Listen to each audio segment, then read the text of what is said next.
Oi, eu sou a Marcela Ponce de Leon. Oi, eu sou a Camila Cabete. E esse é o Baseado em Fatos Surreais, especial nesse mês de agosto infinito, que tem 31 mais 31 mais 31 dias. Não, mentira, só tem 31, mas tem podcast todo dia, né, Camila? É, a sensação de agosto é que eles sempre são 2 meses grudados em um só, né?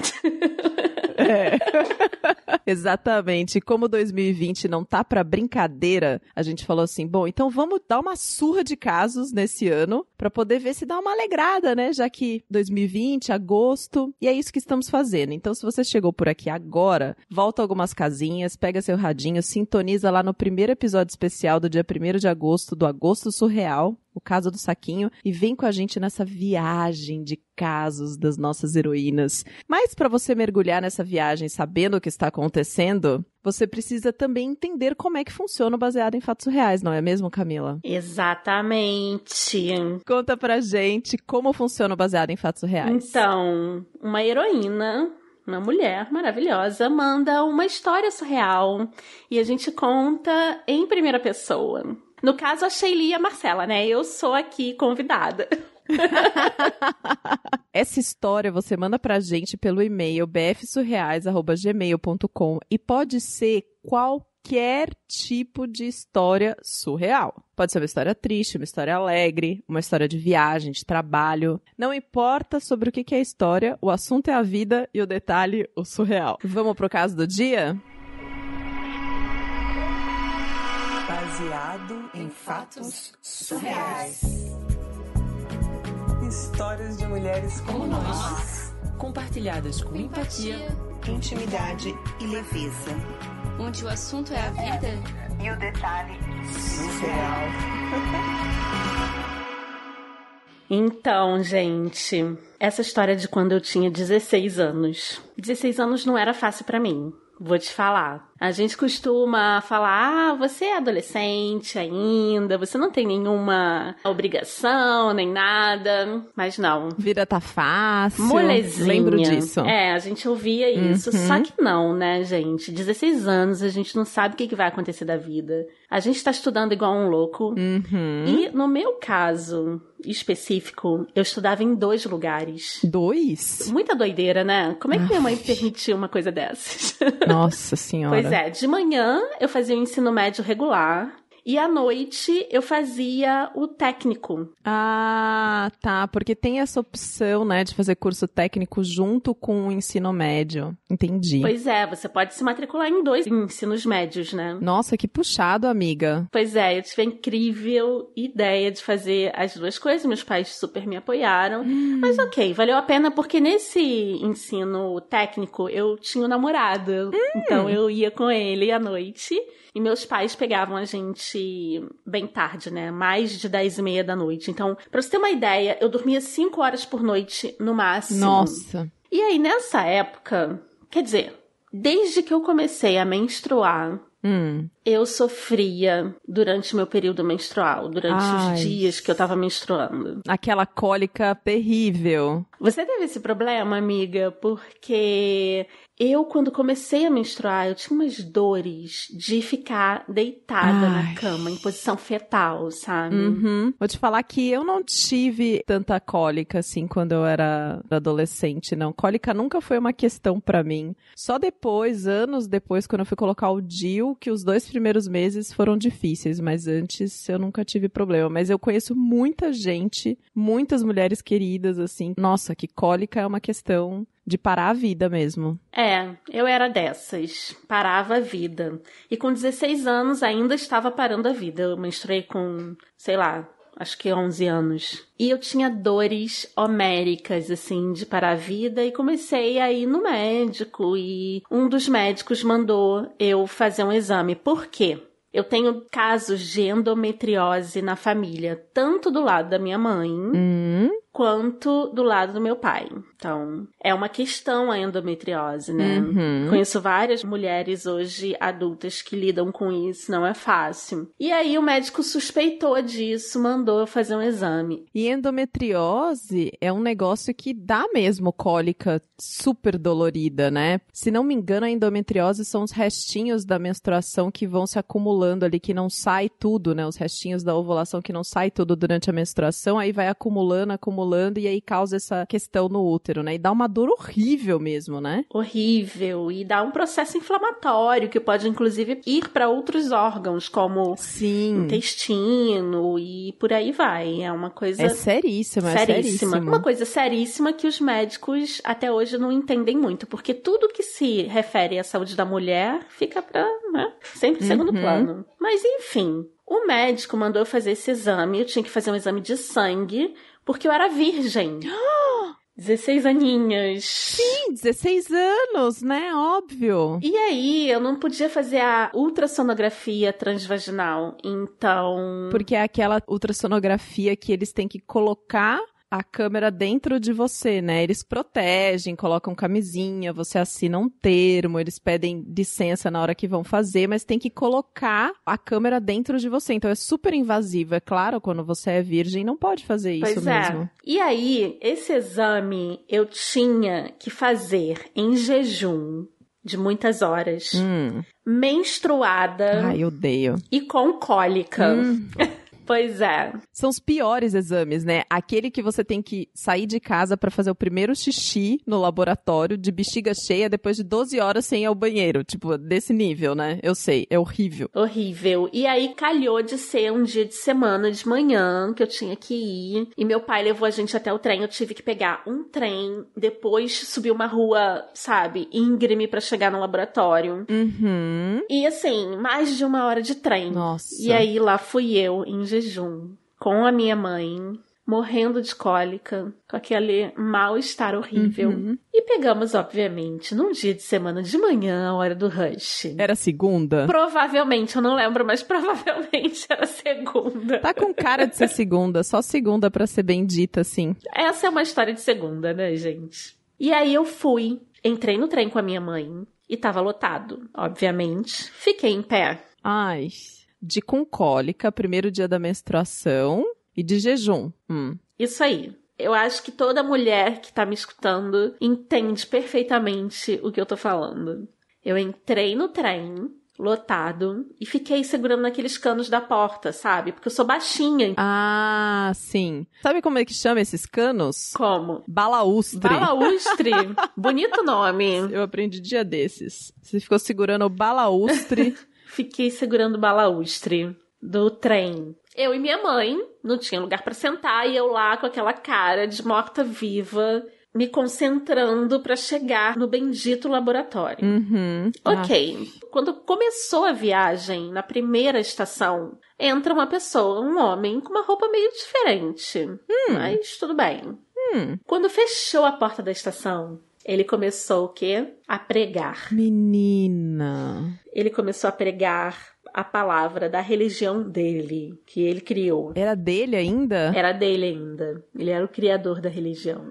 Era a igreja dele. Ah, então ele tinha a síndrome de Messias ainda. Meu Deus. Por isso que ele tava vestido todo diferentão, entendeu? Ah, entendi. E aí, essas pessoas começam a pregar o quê? Quando a porta fecha. Porque senão corre o risco de ser jogado pra fora do vagão, né? Porque eles gritam no seu ouvido. E o cara ficou bem do meu ladinho, assim, tipo, gritando no meu ouvido. Ai...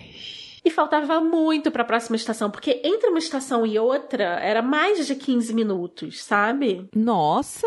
É, tipo... Que loucura! Uma viagem. Porque o trem vai bem devagarzinho, não é igual o metrô, né? O trem vai devagar, assim. Acho que, se não me engano, ele anda a 20 km por hora. Pois é. E aí chegou uma hora que ele gritava, e eu tentando, né, tipo, sair do meu corpo. Pensar em unicórnios. Mindfulness, qualquer coisa. Tudo. Ho'oponopono.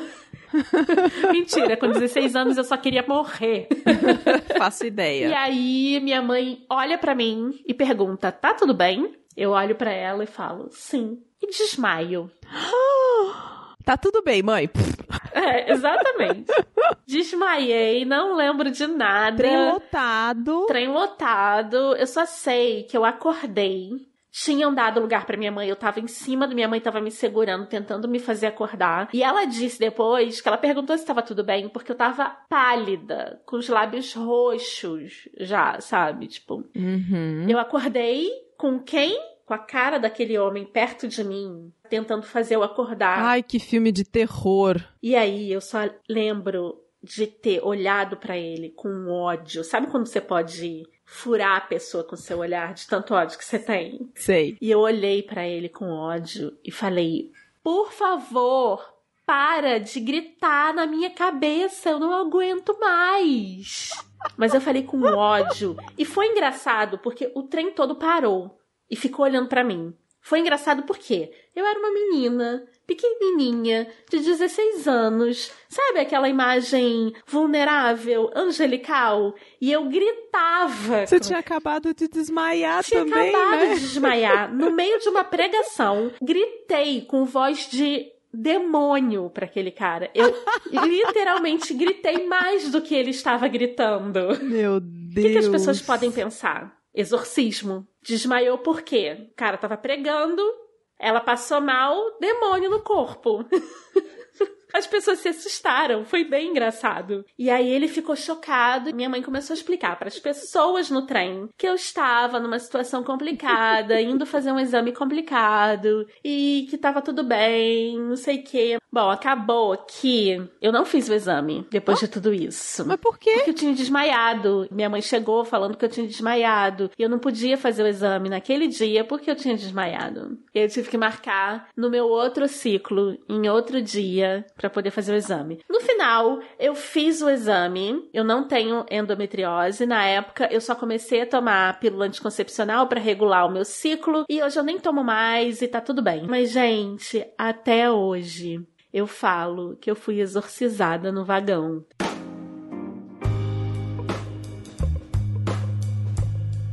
Ah, meu Deus do céu!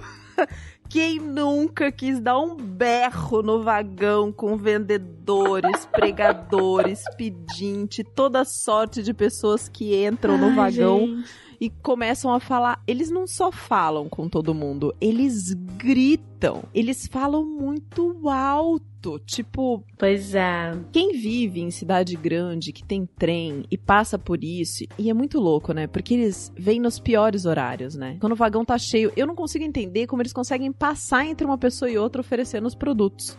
Então, pois não consigo, que não trabalho, consigo. Né? Terrível. Agora a gente tem os fones de eco cancellation, não, de cancelamento de ruído, né? A pessoa que trabalha fora do Brasil muito, né?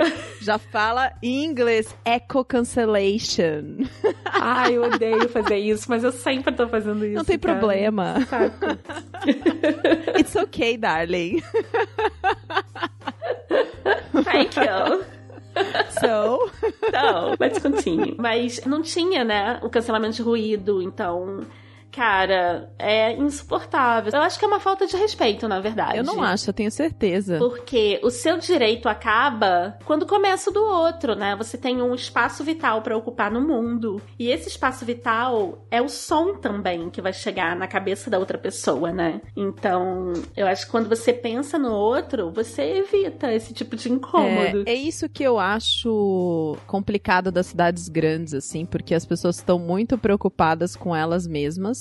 Então, roda muito num indivíduo. Então, a pessoa entra no transporte público, coloca aquele fone e ela acha que só ela tá naquele lugar. E ela esquece das outras pessoas, né? Eu, mesmo com fone de ouvido, eu escuto essas pessoas gritando. E tem um tipo que eu acho que, pra mim, é o que pega mais, assim. Que é o improvisador, né? Que é o cara que entra ou pra fazer um rap ou alguma coisa assim. Ele tá, ele tá fazendo a arte dele. Eu acho legal. Eu acho muito legal. Mas quando for sábado e eu estiver participando na feirinha e tiver afim de ouvir aquilo. Segunda-feira, 8 horas da manhã, eu indo pro trabalho, o cara vem fazer um improviso, olhando bem na minha cara, quando às vezes eu não quero que ninguém olhe na minha cara, é uma agressão pra mim, sabe? Tipo, eu me sinto agredida, assim. Pode parecer super mau humor, mas eu não consigo. Eu fico muito incomodada. Eu tenho mais problema com religião, porque eu acho que, dependendo da sua religião, você nunca sabe quem você tá ofendendo. Exato. Sabe?